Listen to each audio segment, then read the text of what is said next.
Ayya akkam watan obboleeyyantiya jaallowantiya firikiyya fonkiyya war mittatiya cuf bakki jirtanitti nageenyi waaqaa sana dhaqqabuudha. An guddoo san jaaladha. Guddoo sanii dharraa bakki san jirtan cuf irratti karaa feesbuukiitiin, karaa yuutuubiitiin, karaa waazaapiitiin nama hedduu qilleensarratti oduu walii qabna. Akkasuma nafaan qaama wal arguu dandeenyulleef guddoo haagisa dheertuu hin arginillee galatisanii deebisa. Waaqii bakki jirtanis sana eebbisuudha. Ani kaful keessan dur dhaabbadde ani faarfata guyyoo bonayyaa jedhama.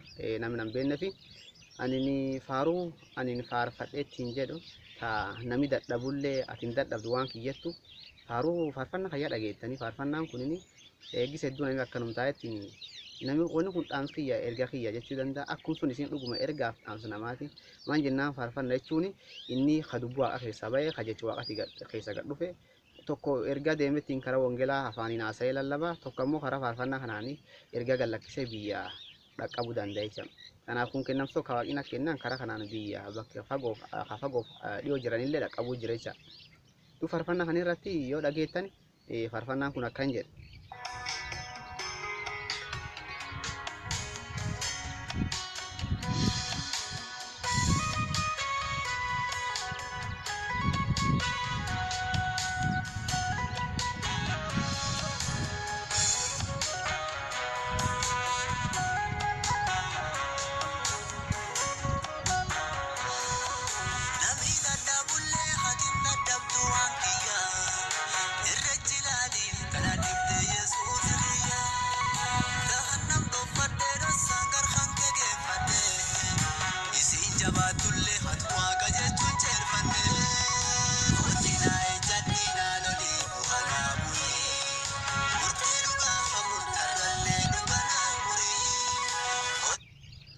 Kootti naa ejjaddi naa loli bu'aa naa bu'i murtee dhugaa ka murtu har'allee dhugaa naa muriyetti.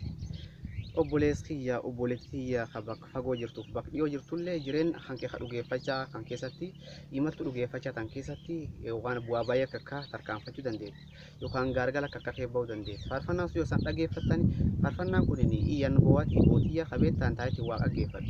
Tokko nama yookaan gargaara akka yoo kee ba'u yookaan dhibii tokko hojjetu dhufu yookaan rakkoon tokko hojjetu dhufu karaa namaatiin ta'ee karaa akkaatiinis namni iyyannoo bakka seera geeffata iyyannoo isaa nan birgeeffata karaa seeratiin karaa mootummaatiin barbaadata. Ammoo kun iyyannoo kiyya kan gooftaa birgeeffadheetiin jedhe kanaaf har'allee taanaan namni jireenya kee ba'uu jira kan gargaaraaf rakkoon kee ba'uu jira kan kee ba'uu jirtiin jirta. Ani dhugeeffadhaa waaqessi gargaara jireenya kan keetiif abdiin dhabiin borillee abdii jira. Kanaaf ammallee hin kadhadha jaalloowwan tiyya karaa yuutuubiitiin na hordoftan guyyoo bonayyaa karaa feesbuukiitiin na hordoftan guyyoo bonayyaa karaa waazaapiitiin na hordoftan nam gifted saan ka jedhan waaqii bakka jirtanitti san eebbisina waliin jirra. Jireenya dhugeeffachaa keessatti abdiin dhabina abdiin yookaan onnellee hin cabina waan cukeessa waaqii nam gargaara irreen tee waaquma abdiin tee waaquma. Tanami dadhabe waan kan kee kanami dadhabe kajaarsi taa'ee dadhabe kajaartiin dadhabe ka ollaan dadhabe ka firii dadhabe ka fiixan dadhabe har'a waaqiin danda'a. Waaqa dhugeeffadhi waaqii waan kan keetiif fal qaba eebbifame bakka jirtu nageenyi waaqa isiniif haa ta'u isiniin jedha eebbifama.